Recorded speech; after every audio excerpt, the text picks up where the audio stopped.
Back again. This is YouGet podcast. Wow. Episode. What? Can I do that again? Can I do it again? Let's go. Let's keep going. Can I intro? Okay, thank you. All right, wait. Okay. What? Sorry, you wanna go? I mean, it was my job when we started this. Okay. Okay, Michael, go. You do it. Let's. No. You go for it. No. Clearly, you've got issue. No problem here. You've started. No. Obviously, clearly. Sorry. No, you go. I insist. Go. Let me hear. Okay. I'll rate it. Back again. This is YouGet podcast episode. Come on, get out of here. What's that? Okay. You got to give it something for whom? Okay, you wanna go for it, mate? Something a sequoia. Okay. Listen. Back again. Welcome to the YouGet podcast. Yeah. Episode 126. You're here with Melly. And myself, Spree. All right, back for another episode, man. Wow. Yeah, man. You good? Happy New Year, to be fair. Happy New Year. Yeah, Happy New Year. Happy New Year, man. Yeah, of Ascension. What else you got? What else? I don't know. I need something better. I don't know. Year of Ascension. But yeah, obviously it's good to have you on the episode as always, Spree. I guess let's kick off the episode right away. Okay, breaking news. The NHS have decided to go on strike. What are your thoughts, Spree? So what does that mean? Like, what? I've been stabbed. Nah, sorry, mate. We're not working today. I don't know how it works. But I'm assuming that it's like pretty much when people go on strike for trains where they just won't go to work, and the NHS will have to rely on, rather than permanently employed staff, but agency workers. Why are they striking? Obviously, I say obviously, but you live in a far away place now. For so long, there's been so many macroeconomic factors that have impacted public spending, but not just that. It's impacted the real salary increases of those that work for the NHS. In rise of inflation, which has become a hot topic as of last year, people have kind of seen their real salaries actually go down. People that work for the NHS are actually realizing that, look, we're getting more and more patients, we're getting less resources, and we're getting paid less. And I think it's reached a boiling point, especially in the light of seeing so many things that are breaking in the UK and around the world, that they're like, all right, this is the time to draw a line in the sand. I mean, I get it. I definitely get it. Like, for years now, and obviously, even if you're not really into, like, you don't really, like you've got no affiliation with the health sector, you're going to know one auntie, one uncle, one family member, one friend that maybe works there. But even just in the news in general, you see that they're always complaining about the underpay. Always. And this has been going on since before COVID, and then highlighted during COVID, and then still to this day, because of the recession, you see it going on as well. It was only, like you said, it's inevitable. Like, all these kind of factors coming together.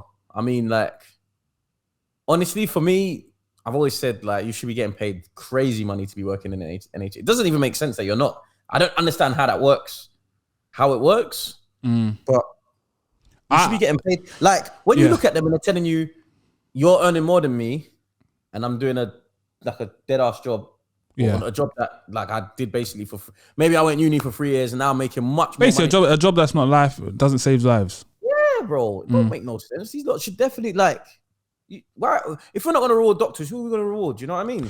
And nurses. Yeah. So my whole thing with the NHS has been, if you work for the NHS in a kind of service level, nurses, doctors, pediatric, all of that, hospital basically, I think you should be tax free. Yeah. I don't think you should pay tax. 100%. I think it should be. It doesn't make sense that, we all pay tax to fund the NHS, and then you work within the NHS, and then that tax money that pays you your salary, you then pay 20%, 40% back into the said pot. So it's like, it's a 360 deal, no? Yeah, that's what I was gonna say. Think about it. It's a 360 deal. Never-ending cycle. It's a never-ending cycle, because if you pay tax or you pay national insurance to go into the NHS, or tax to go back into public spending. That public spending then pays you. What is really? Yeah, it's mad. So you're using tax to pay tax. You're using tax to pay tax. That pays tax. That pays tax. Which pays tax. So ultimately, basically, you are taxed. Yeah. You're not really getting paid, because the pay in which the taxpayers going towards funding the NHS, those workers then pay tax that goes into. So, kind of sounds like a Ponzi scheme when you say it like that. Yeah, bro, 100%. And I think that is a good solution as well about not paying tax. Yeah, I don't think. Like, should we not incentivize people to want to do this? How are you going to tell them? Would you not want to incentivize doctors, nurses, ambulance workers, etc.? That like you're picking a high stressful job, needs mad dedication. Yeah. Well, when you say it like that, it should definitely be tax free. Because even now, when I'm doing the numbers in my head, the very fact that they still pay tax on their salary, and obviously people say, oh, it's not as simple as that. You know, their tax goes into many different things, blah blah blah. But nah, I genuinely feel like when it comes to income tax in the UK, if you work for the NHS, you shouldn't be paying that. It doesn't make any sense. It doesn't make any sense. It does not make any sense. But that's just my view, and we'll see what happens. You know, we've spoken about it on this pod about doctors' pay, nurses' pay, etc. And I think in light of that, it's become really hard for people to see where maybe it's the government investing in the war in Ukraine to support Ukraine from Russian forces, or whether it's Michelle Monet when it comes to the PPE scandal that we've spoken about offline. There always seems to be, and I remember Theresa May, the former Prime Minister in the UK, famously said, "We'll put more money into the NHS, but there isn't a magic money tree that we can shake that suddenly provides for everything that people want." Like, there is no money tree. But yet, again and again, I think everyone's reminded that money's coming from somewhere when it matters. Yeah. So, yeah, man. But obviously, what will happen though? I think that's the most interesting part for me. What will happen if they strike? It will just be. I know a lot of people use this word, but go ahead. People feel the effects. Yeah, 100%. You know, 100%. You know, these hospitals are overcrowded as is. They're under-resourced as is. Now, to say that the workforce is now going to go on a strike, bro, that's going to be something completely unprecedented, and we're going to have to wait and see if who blinks first, right? Yeah, exactly. You know, I think they got to strike a balance to do that. I think, like, I don't know. I think one thing about England that I've noticed, Britain, I should say, it's very archaic. It's very old school. Like, they don't know that they have to adapt with time. So saying that, I mean, like, yeah, cool. You're a democracy. It's a free state. Health is it free. Though? That's what I was gonna say. That's what I'm trying to say. It's not as free as it used to be. You know, everyone can see this. Everybody knows it.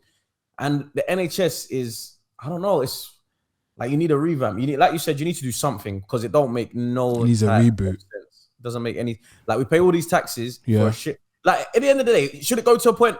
Like, all right, you as a person that's living there. Yeah. I'm living in a country where there is no free health service. Would you rather that, or would you rather to be paying? See, I believe in a national health service, but maybe that's because that's all I know. Looking at countries that don't have it, I can see how it can impact so many different people and so many different social classes. And for me, I feel like it should be a human right if that's a country that actually encourages tax. So, for example, in the US, where you pay tax, for you not to have a national health service is diabolical. I think it's greed, it's capitalism, it's nefarious, you know. But if you're a country that there's no tax at all, or it's lower tax, even minimal tax, whatever. But let's just say no tax at all, so tax haven. Then I don't. If there's not a national income to pay for said service, then why should there be? Who's going to pay for it? Yeah. So then I understand that. But a country such as the US that has tax, state tax, this tax, and then you privatize one of the most important foundations of human life, health. Boy. Country's mental. Country loves money. Rishi Sunak, the UK Prime Minister, talk about he wants everyone from the ages of up to 18 to learn mathematics. Up to 18? Yeah, up to 18 to learn mathematics. That's why is that? Do you think that's that mad? I think that's fucked. Like to learn maths, the basics of maths. Yeah, the basics of maths does not need to be taught to your 18. It needs to be taught to your you will understand maths up to 14. You've got everything you need, I think, generally. Okay. Unless you want to become a specialist in mathematics. Funny enough, he said that, and a couple of days later, I saw this tweet. I'm going to read this tweet out to you. Okay, it says, we need to learn about tax, national insurance, stocks, ISAs, mortgages, all of that good stuff, not fractions and algebra. Come on. Now, Spree, I want to ask you, how do you calculate national insurance, ISAs, and mortgages without learning algebra and fractions? Yeah. Now that girl's just, guys, just gassing. Gassing. But I think that leads me to my point here. I got a conspiracy, bro. What? I feel like the world is being taken over by the bottom set. Do you feel sometimes where it's like, all the people that were quite bright or quite whatever is everyone dumb basically? Yeah, are becoming even more dumb. Yeah, bro, 100%. But in a way, where I think it stems from is in communication. Because see with that tweet, like you said, she has such a. I get what she's trying to say. Okay. Like I said to you, up to year 9, and year 9 is when you learn. Well, from when I was young anyway, it might have changed now. I don't know to show my age, but fractions, Pythagoras, and algebra was at the last step. They're like, okay, cool. After this, we don't need to do that. If you want to do a mad thing, you want to start learning about pure maths, and engineering, you can do all that. But this is all you need. And with all the tools we've taught you up until this point, you can do anything in the world. Mm-hmm. To a degree, for yourself anyway. Yeah. So I think all of her sentiment is that. But it's just in this society, I don't think people are dumb. I just don't think people are articulate anymore. At all. People don't care to think about what they're saying. People just talk. And do you think that's at all levels, or is it just at the fact that like people as a whole, as a society, are just because I tend to think maybe more intelligent people are just more reserved and more quiet. You don't tend to hear them at the forefront of things. Yeah. Whether it's social media, they don't tend to go, I don't know, viral. They're not going to say salacious stuff. Yeah. I don't know. Look, I'm not trying to sound like I'm not the smartest person. No, but 100%. I get you though, bro. I completely you fucked up my ear smash. So what? People might be less intelligent, let's say. You're actually right. Because now I'm thinking about leaders and I'm thinking about the last couple of people we've had and just general, it's just... Yeah, when was the last time you saw someone like in a space like that and you're like, yo, that person is, they're bright, they're pretty, they're switched on. And it's not just in academic bright, it's like common sense bright and just sensibility.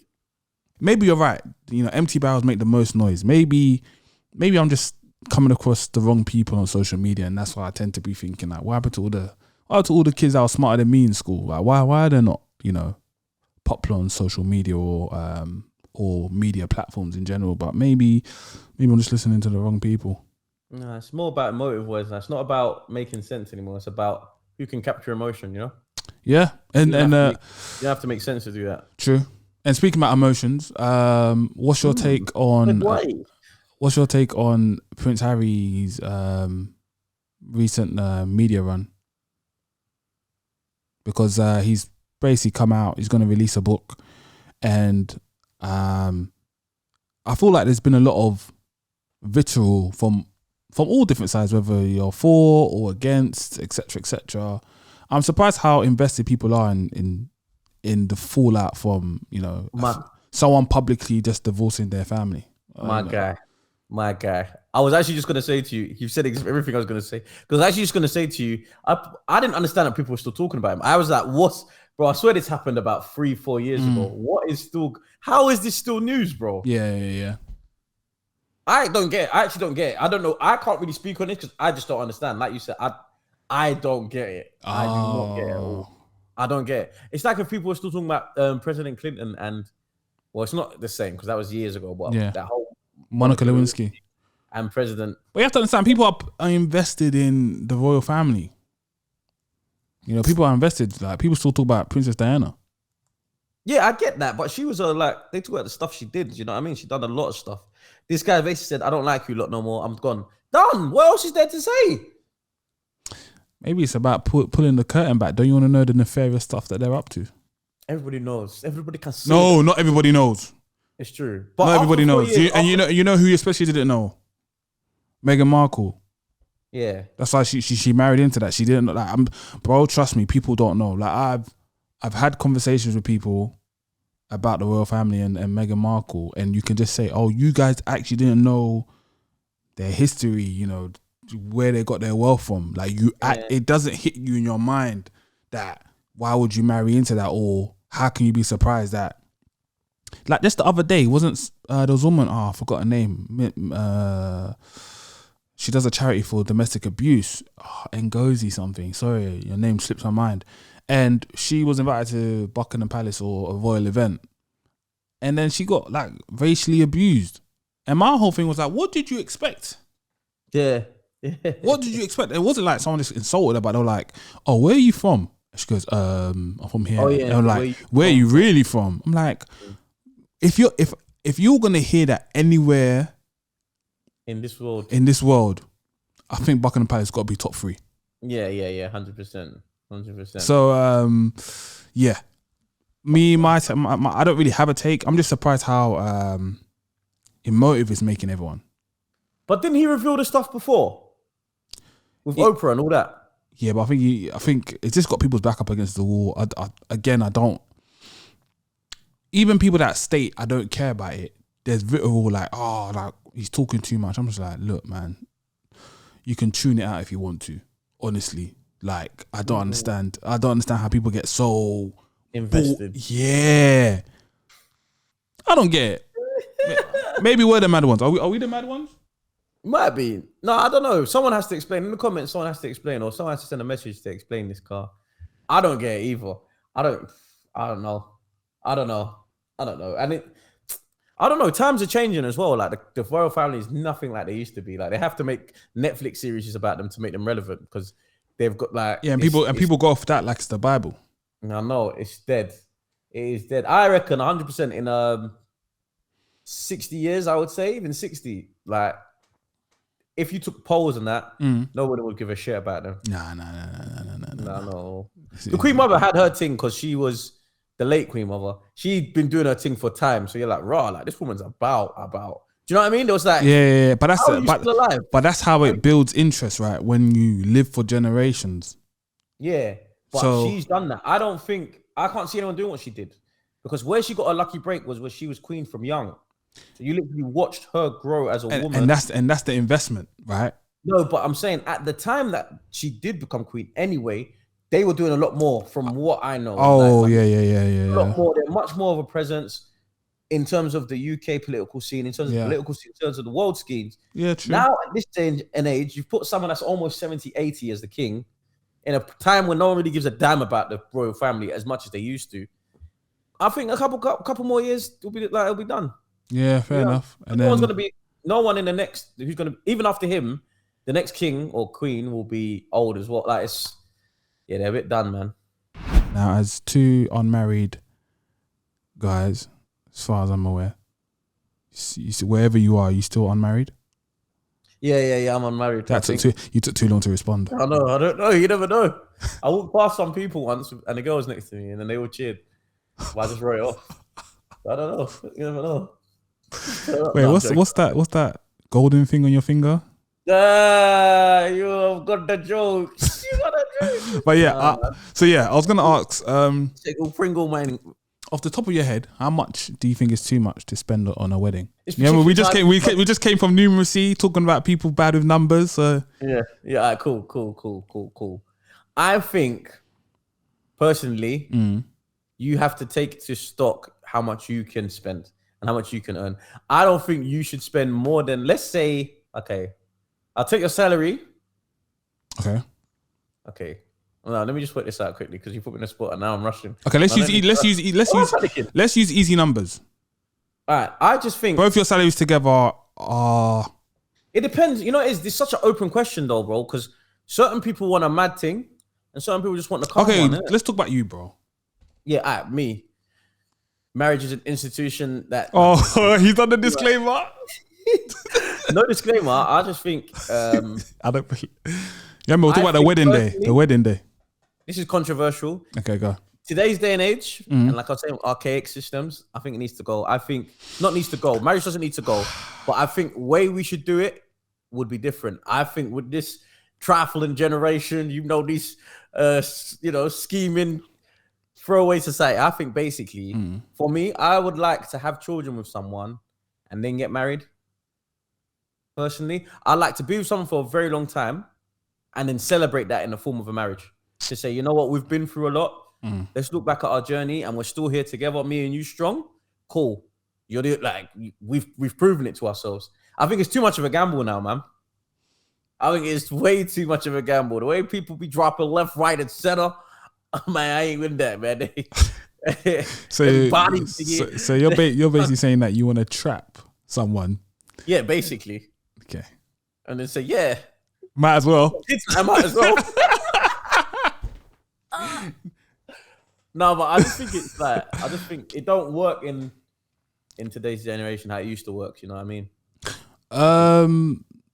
So yeah, with that disclaimer, like you personally, if you were to a wedding, how much would you say? Yeah, so if it was me, and it was in this form, I think the person I've been with for that long, let's say 10 years, and then we're getting married, they know we both know what each other's on. So, you'll be surprised. You'll be surprised. You'll be surprised. I don't think so. Like, you know what I mean? We're probably not as young as young spring chickens anymore. You know what I mean? We're a bit older. Like 10 years from now for me, I'm old. I'm out of the game. Yeah. Either I've made so much money that we can go crazy and have a mad party where we enjoy, or we keep it intimate and have a party with the people that love us and are still in our life all that time. As opposed to now I'm getting married, I'm inviting this guy that I've known only 5 years, 2 years, 3 years, here, there. That don't know nothing about us. We get there, spend peas on a wedding, and it's a little wedding run. But in terms of your first question, I just don't know. It's dependent. It's very dependent, man. For me, it's more. I could literally have a party in a hall with 10 men, but I feel stereotypically it is a woman your partner's day. Well, for a heterosexual man, wow, you have to preference this. I have to. In this day and age, you have to. But as a heterosexual cisgendered man, I think it's on the woman to decide. So okay, cool. My answer. I don't have a disclaimer. I didn't have a disclaimer. Your whole disclaimer was about get her pregnant, shoot her club up, give her a couple kids. Now she's washed up. Might as well. So not my words, your words. But yeah, me. I don't really have an answer. I guess I was with one of my best friends and his wife, and then we were talking about weddings, and the numbers they were spewing out to me was just a bit brazy to me. And for the listeners, like, I was hearing like 25k, 30k, 40k, 50k. Shit.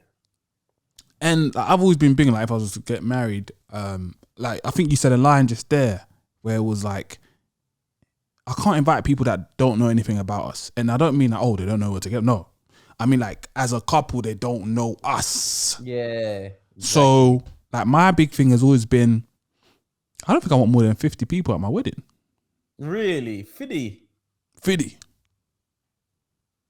No more than 50. A 50 piece. 50 piece. No, but yeah, no more than 50 people. Like, 60 max. And with that said, like spending 20k on a wedding is a lot. 20k on a party on one day. That's nearly 1k an hour. Nearly. Ooh, you're doing it by the hour. By the hour, bro. That sounds wedding by the hour. £200, sorry. Mad in one day, That's mental. Okay, wait. Spending 200 in the club in an hour. I don't know. A lot of, okay, so how would you feel if you asked your partner, okay, let's go to a registry. So we get married there, like, and then the money that we would have spent on our wedding, we elope and like go on a long honeymoon, like travel the world. We both take like 3 months off work and we just travel the world or whatever. Like, say like a 20k wedding, which people say is not enough. It's a really small wedding. But for the two of you, Like, phew, imagine how long that will last you in Thailand This is what I'm or saying, Indonesia. man.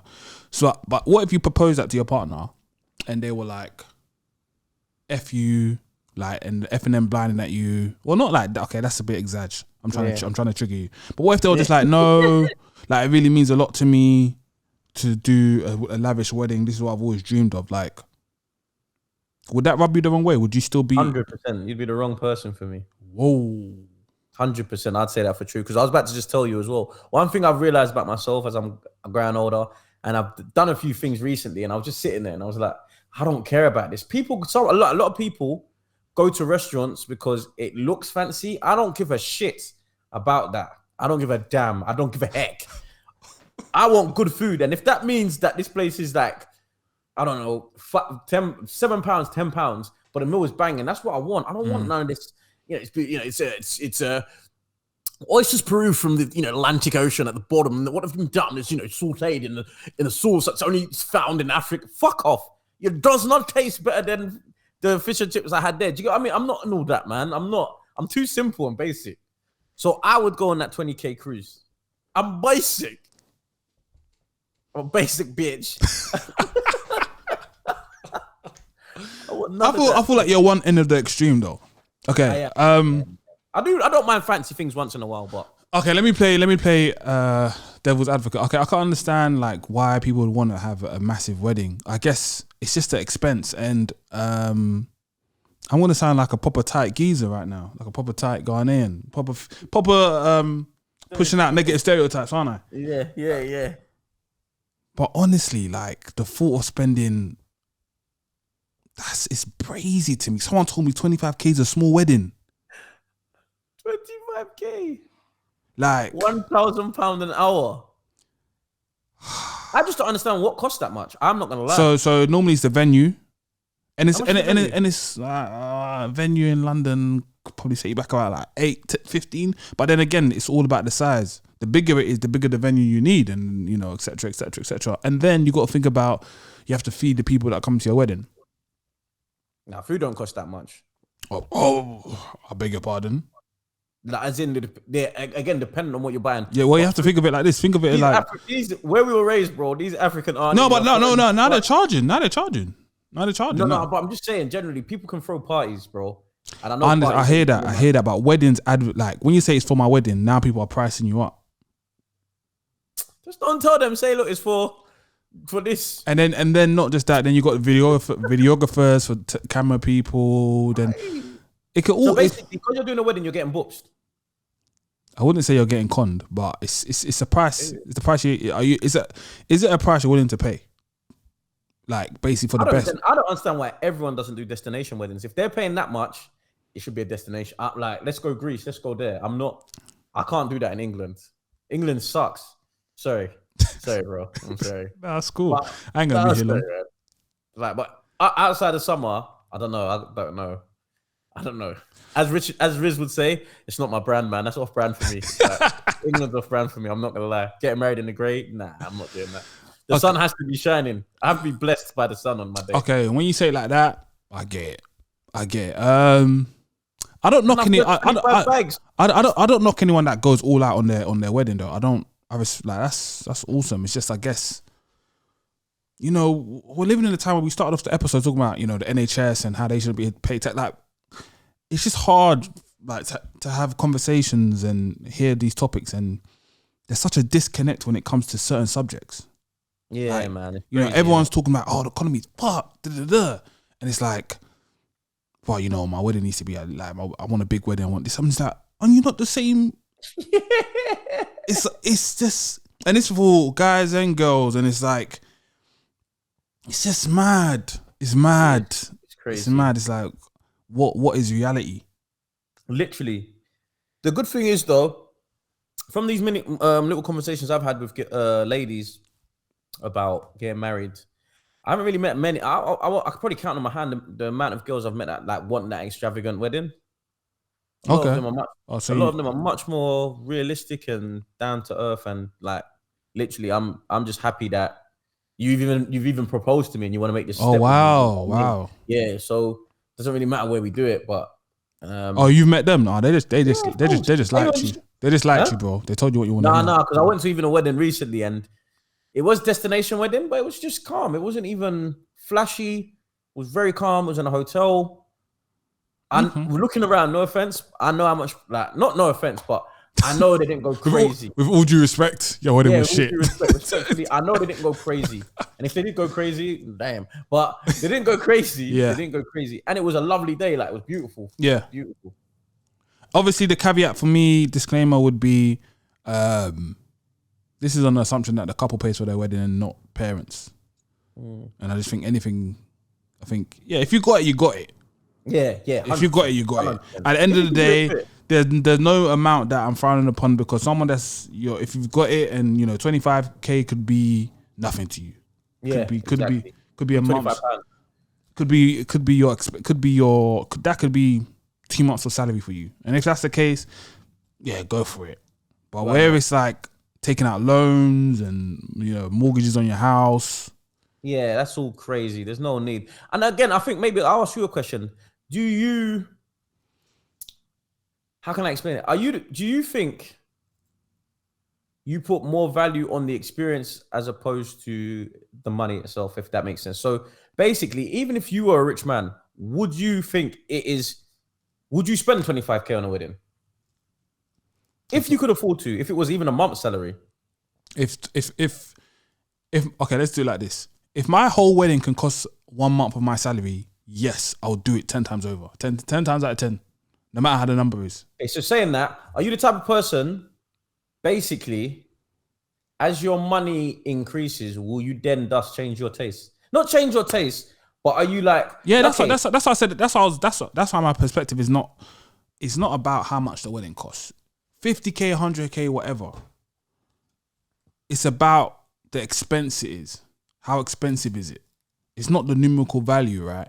So where it's like some people's weddings are costing, them to take out loans or, slave away for a bit or put them in financial jeopardy. Because you need to understand that finance plays a big part in relationships. Yeah, exactly. 100%. Plays a massive part in a relationship. And for me, I guess my perspective has always been like, why would you start off your relationship in financial difficulty? Yeah, exactly. And that's all it is. If that's all it is. If you got it, flaunt it. So that's how it is for you. But see, this is what my question is. So saying that, do you apply that to the rest of your life? Would you apply that to the rest of your life? So let me give you a question, an example. Would you spend 10k on a piece of luggage just because you can? No. So, but then this is so. But so you're about half and half. But would this is what I'm saying. But would I spend 100k, 70k on a car because I can? Yes. Yeah, cool. But you like cars. You value the car, right? Yeah. And there's something in this car you can't get for anything. My thing is, I get that and spending money on that. But my thing is, if I am going to spend the money, it has to be like, I can't spend 25k and do something that 15 people have done before me. Why the fuck am I paying 25k for that? That's what kind of pisses me off. See that Dodge challenge? See that Dodge Challenger you're gonna get? Oh, cool. It might be they've only made 125, so you've literally got something that they've never made it before. Basically, but then people will say, "Oh, your experience of your wedding day is what you're paying for." Yeah, but you can do that. Like, I don't know. I think the value comes from the experience as opposed to how much you spend on it. Do you get what I mean? I'm much more of the value. Yeah, true. The people that were there. The people that it's about the people that are there, right? Yeah. You know what I mean? Yeah, true. You know what I mean? I just don't know. I just feel like 25k and you're just gonna get proper standard things. I think. But that's what has brought this conversation to the top of my mind. I like hearing budgets of 25k is a basic wedding. I said, God. When I heard it's a basic wedding, I said, basic. Wow. And even me, I'm a type of, I got a bit of ego, I got a bit of pride, but also the person that I'm gonna marry is like, we want to have a magical day if you can. Yeah. So when to hear that budget was like, that's a basic wedding, I was just Can you imagine? You go into the place, it's you. So what's your budget, sir? And you're like, yeah. So I'm starting on I think a healthy 25k. No, obviously you don't go with that, bro. This is how you do it. You go like, it's a tough one, little, 18, push it, I can push it up. And like, if you start 25, if you tell someone my budget is 25, you will spend on your wedding day 35. Yeah, of course. No, I know, negotiation. Negotiation. But I mean, like, let's say they say, look, I'm not here, I'm not a salesman, I'm not going to upsell you or anything. Let's run through it. The feeling that I'm working with. All right, Spree, for the listeners, let's go. You're the wedding planner. I'm the husband. Okay, I walk in. Yeah. Hi. Hello, sir. Hey. Nice to meet you. Yeah, just glad to put a name to the face. Yeah, fantastic. Should I just take this seat here? Yeah, just sit down. Thank you. That's fantastic. Yeah. Would you like a drink? Champagne, some caviar. Oh wow. I left my key in the car. Yeah, that'd be great. Yeah. So yeah, Right. I called you guys about. Okay. Sorry. Yeah. I called you guys about the wedding planning, and yeah, you guys told me to come in, and my budget is £25,000.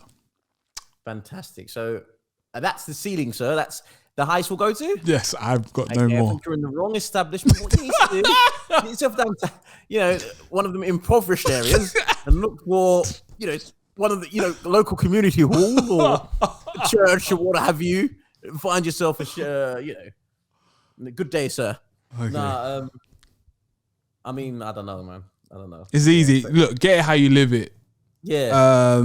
That's it. And don't. I just feel like you can't come and kill yourself. You can't come and kill yourself. Exactly. Yeah, man. And I think if your partner doesn't understand that, then I don't know what you're getting yourself into, mate. I feel like when it comes to financial prudence, as a couple, you need to be on the same page. I don't care. I don't give a damn how well you get along. I feel like even if you're both well off, financial prudence as a couple is massive. Like, we could skip all the whole, my love language is this. No. Financial prudence as a couple is the thing that's what takes you, I think, from a long-term relationship to forever, because I feel like a lot of finance plays such a massive and I don't think it's said transparently enough, to be honest. So it plays such a massive in terms of your life, and especially as a couple. If there is a different risk appetite, fair enough, that understood, because you always have to compromise. But when it comes to prudence, and you tell someone like, I think this is too expensive, like I don't feel comfortable doing this, and there's that sort of like trying to push you beyond your boundaries. I always feel that that's very. It's never gonna work. I don't think it's gonna work. 100%. I think you both, in terms of that, I think you both have to definitely be aligned. One could be more, like you said, risk appetite, or more like careless with money. But I think that you both have to look at something and both have to say either, bro, that's expensive. If you both don't say that,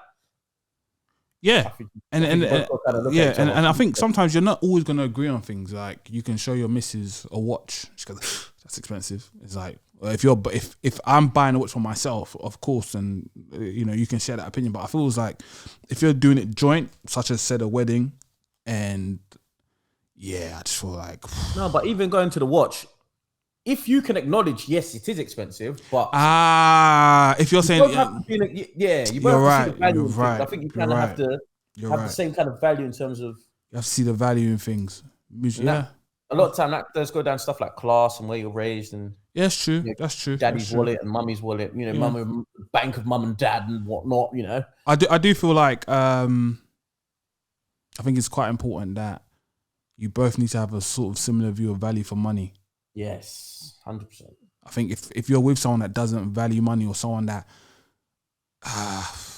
hasn't got an appreciation for how money's earned, so that doesn't necessarily mean they've got more money than you, but it's like, money comes, money goes, and there's not a sort of like, you've never done something for your money, you never lost money, you've never built it from the hard way, or you've never had responsibilities, like you've never paid for this or that, or you've never managed to have a car on your own.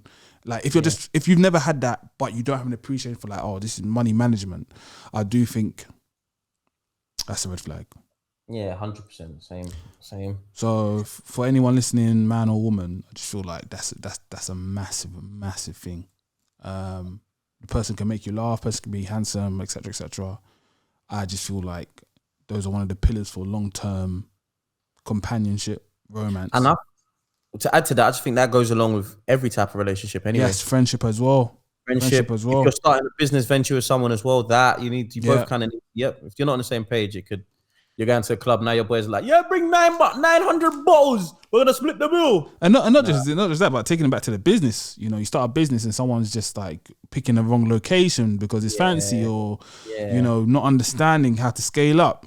Yeah, 100%. All about appreciating the value.